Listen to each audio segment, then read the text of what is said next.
আসসালামু আলাইকুম।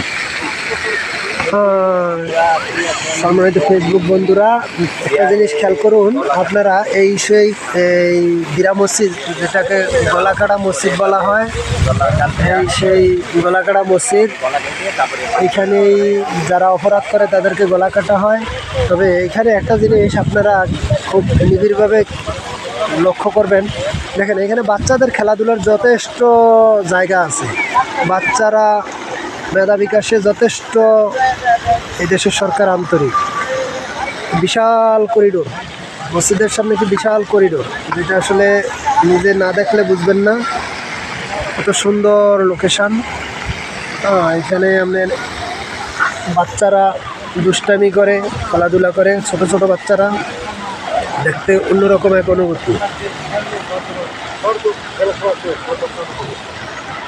দাদা, এই যে আমি আছি তো দাদা এখানে, এই যে আমি আমার মনির ভাইয়ের সাথে রয়েছে ছিলাম, ঠিক আছে, সাব্বির সাহেব আমাদের মনির। আচ্ছা সাব্বির ভাই, বলেন তো আসলে এখানের বিষয়টা, আসলে একটা জিনিস খেয়াল করছেন আপনি, এখানে বাচ্চাদের খেলাধুলার জন্য যথেষ্ট জায়গা। জি জি জি, এখানে বাচ্চারা যারা সৌদিয়ানরা তারা তো দিনে খুব কম বাইর হয়, তারা রাত্রে এই মাগরিবের পরে বাইর হয়। এখানে রাত্রে 12টা পর্যন্ত এখানে তারা ঘোরাফেরা করে। বাচ্চাদের খেলার মাঠ বলতে গেলে এখানে তারা ফুটবল খেলে, তারা সাইকেল চালায়, তারা এখানে দৌড়দৌড়ি করে, ঠিক আছে। তারা সৌদিয়ানরা মহিলারা যে জায়গায় জায়গায় দেখতেছেন আপনি যে বসে আছে তারা, ঠিক আছে, যে পুলিশের গাড়ি এসে এখানে আমাদের একটু সমস্যা মনে হয়, আমরা এখান থেকে চলে যাব।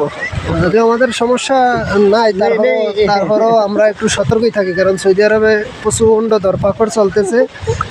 সৌদি আরবে বর্তমানে আমরা বৈধ লোকেরও ধরে দেশে ভাড়ায় দিতেছে, এই জন্য আপনারা সতর্ক থাকবেন।